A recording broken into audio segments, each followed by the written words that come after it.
Hi, welcome to Down the Track and our series on Jordan White. In our last show, Jordan was telling us all about the preparation for round 2 of the state championship.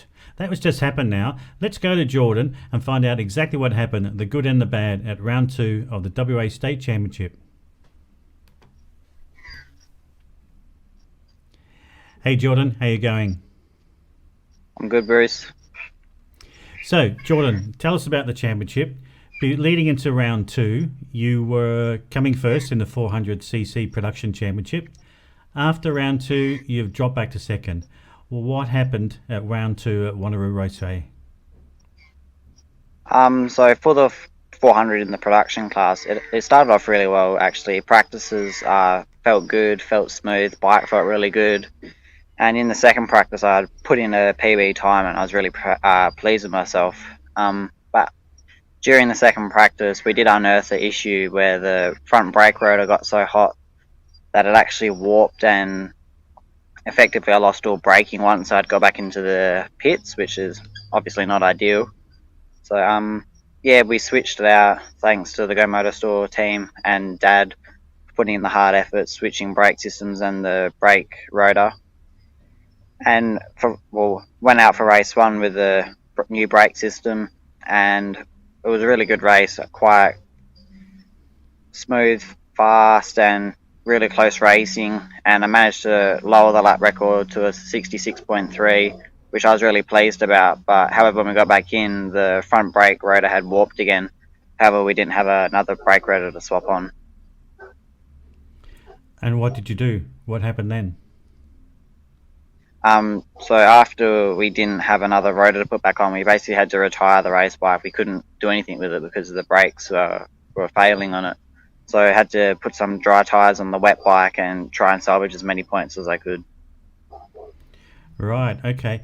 And since then, have you found out what was causing the brakes to overheat, or how you're going to avoid it in the future? We did a little investigating. We don't know why they were overheating, but we think it's just down to the OEM brake disc not able to handle the pressure we're putting through the brake system when we do the fast laps, and it's just overheating and warping, because there was another rider in the 400s that had the same issue. So to combat that, we just got a different brake disc that's better quality, and we'll see how it goes from there. Right, and that's what you'll be using in the next round. Okay, and in the 600cc, you must have done really well because you were 7th in the championship and now 6th. So tell us how you went in that. Yeah, it was a really good day on the 600. Started putting my elbow down in turn 4, which was a bit of a milestone thing for me. But yeah, I felt good in both practices in the morning, just hitting my marks and making sure I was doing what I wanted to do. And the races went really well. I got better starts, which was a part of the race that I wanted to work on, getting off the line, which I got them better. Still a lot of room for improvement, but I was happy with that. And I was just able to hold my position in the race and work forward and worry about what's in front of me. Very good. Well, some good news there. I want to show you some footage. This was taken on board your bike on the 600cc GoMoto Store R6. So let's have a look at this footage. I'm going to show it first, then I'm going to take it back, and you can talk us through what's happening during this footage and the show. Let's have a look.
So does that excite you to see that? Yeah. All right, so tell us what's happening here. First of all, before you start, looks like you've turned around and you give thumbs up to somebody there. Who's that? That is Josh Cook. He races in the Supersport category alongside me and is a bit of a competitor when I'm out on the track. Okay, I'm just going to turn the volume down a bit on this.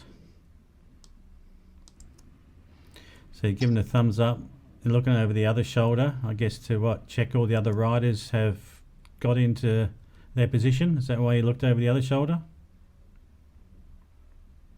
Yeah, I look over my shoulder just to see how far away from starting the race we are, because you've got to wait for the riders to get into the grid and then for the marshal to wave a green flag, which means the race about to start. Sorry.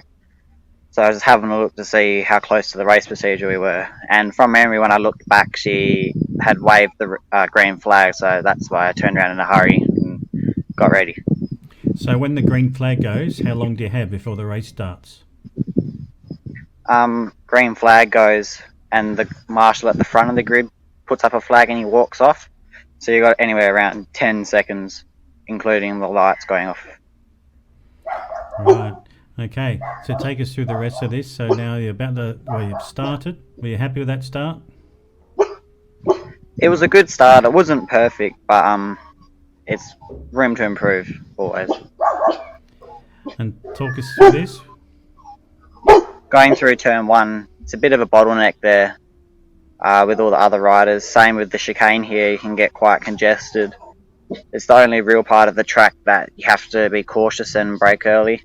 Going into the left-hander here, trying to line myself up for Skyline, which is always a bit difficult with other bikes, and then going through Skyline here, and then going down into the basin. Here's the first real break you get on the track, into a heavy braking zone for the right basin, that is.